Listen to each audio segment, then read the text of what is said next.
نبی کریم صلی اللہ علیہ وسلم کی ختم نبوت انتہائی اہم مسئلہ بھی ہے اور انتہائی واضح اور مدلل اور مبرہن ہے۔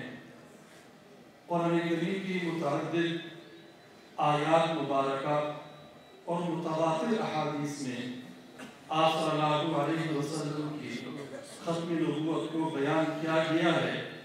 میں صرف ایک ہی مثال پیش کرتا ہوں کہ جو احادیث ہیں اور قرآن کریم کی آیات مبارکہ ہیں اور امت کا اجماع ہے، وہ تو اپنی جگہ دلیل ہے ہی ہے، اور جو علماء دنیا سے گئے ہیں، موجود ہیں، سب کا اس پہ اجماع ہے۔ وہ زندہ حضرات ہیں جو اس بات کی گواہی دیتے ہیں کہ آپ صلی اللہ علیہ وسلم خاتم النبیین ہیں۔ مفتی اعظم پاکستان مولانا مفتی محمد شفیع صاحب رحمہ اللہ نے اپنی کتاب مسئلہ ختم نبوت میں ایک صحابی کا واقعہ لکھا ہے، غالباً بلال بن حارث رضی اللہ تعالی عنہ۔ انہوں نے فوت ہونے کے بعد بھی آپ صلی اللہ علیہ وسلم کی ختم نبوت کی گواہی دی ہے۔ چنانچہ ایک صحابی فرماتے ہیں کہ ان صحابی کا تعلق انصاری مدینہ سے تھا۔ ایک مرتبہ وہ یوں بازار میں کہیں گلی میں جا رہے تھے، اچانک فوت ہو گئے۔ پھر ان کو اٹھا کر گھر لایا گیا۔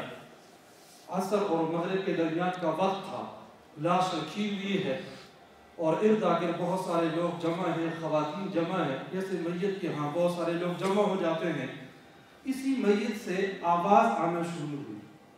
قریب جا کر ان سے کان لگا کر سنا گیا تو وہ صحابی اس بات کی گواہی دے رہے تھے کہ نبی کریم صلی اللہ علیہ وسلم خاتم النبیین ہیں، اللہ کے آخری نبی اور رسول ہیں، اور یہ بات تورات، زبور، انجیل سابقہ کتابوں کے اندر بھی موجود ہے۔ یہ ایک ایسا مسئلہ ہے کہ جس پہ گواہی ایک انتقال کے بعد ایک صحابی دے رہے ہیں اور اس میں کسی قسم کی دو رائے نہیں ہے۔ قاضی عیاض رحمہ اللہ نے شفا میں یہ امام ابو حنیفہ رحمہ اللہ کا باقاعدہ یہ قول نقل کیا ہے کہ اگر کوئی بندہ نبوت کا دعویٰ کرے اور کوئی مسلمان اس کو یہ کہے کہ آپ اپنی نبوت کے سلسلے میں دلیل پیش کر دو، یہ دلیل کا مطالبہ جو بندہ کرتا ہے وہ بھی دائرہ اسلام سے خارج ہو جاتا ہے۔ دلیل مانگنا گویا کہ یہ شک و شبہ ہو رہا ہے کہ نبی کریم صلی اللہ علیہ وسلم کی نبوت، آپ کے نبی ہونے کے بعد بھی اور نبی آ سکتا ہے، حالانکہ اس کا تصور بھی نہیں ہو سکتا۔ لہٰذا کسی سے یہ دلیل مانگنا کہ آپ نبی ہو یا نہ ہو، نبی ہو یعنی اس کی دلیل پیش کرو، یہ خود کفریہ بات ہے۔ چاہے جائے کہ ایسے لوگ جس کی ظاہری شکل، مرزا غلام محمد قادیانی جس کی ظاہری شکل کو دیکھا جائے جو دجال جیسا لگتا ہے، وہ کیسے نبی ہو سکتا ہے؟ اس کی جو حرکات کتابوں میں لکھی ہوئی ہیں بندہ حیران ہو جاتا ہے۔ وہ تو ایک عام انسان بننے کے قابل بھی نہیں ہے، وہ نبی اور رسول کیسے ہو سکتا ہے؟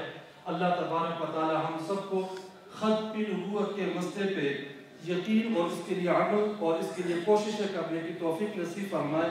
یہ ہم آج کل جو ہمارے ملکی حالات ہیں یہ بہت ہی زیادہ نازک مراحل سے گزر رہے ہیں اور قادیانیت کو بہت زیادہ سپورٹ کیا جاتا ہے اور یہ بین الاقوامی ایجنڈا ہے۔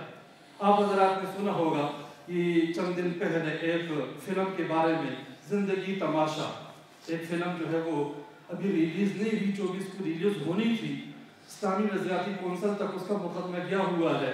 اس میں سنا ہے، اللہ ہمیں نہ دکھائے، اس کے مختلف پارٹ ہیں اور ہر پارٹ میں علماء، مدارس، مساجد کی توہین کی گئی ہے اور ہر جگہ قادیانیت کے جو مناظر ہیں، ان کی اچھائیاں ہیں وہ بیان کی گئی ہیں۔ اس طرح غیر محسوس طریقے سے ہمارے جوانوں میں، ہمارے مسلمانوں میں کس طرح قادیانیت کو گھسیڑا جا رہا ہے اور کس انداز سے ان کو آگے لایا جا رہا ہے۔ جو ہماری موجودہ حکومت ہے، ایک اقتصادی کمیٹی بنی، اس میں ایک شخص قادیانی ظاہر ہوا، اعتراضات سامنے آئے، اس کو ہٹا دیا گیا، 2 بندے اور استعفیٰ دے دیتے ہیں اور آج اس کمیٹی کا کوئی نام و نشان نہیں ہے۔ کیوں؟ اس لیے کہ وہ بنائی اس لیے گئی تھی تاکہ ان لوگوں کو آگے لایا جائے، لیکن الحمدللہ ہمارے پاکستان غیور مسلمان ہیں اس طرح نہیں کرنے دیں گے. ہر میدان میں انشاءاللہ تعالی ہم آگے بڑھیں گے اور ان کے ہاتھ روکیں گے. اللہ تبارک و تعالی ہم سب کو عمل کرنے کی توفیق نصیب فرمائے.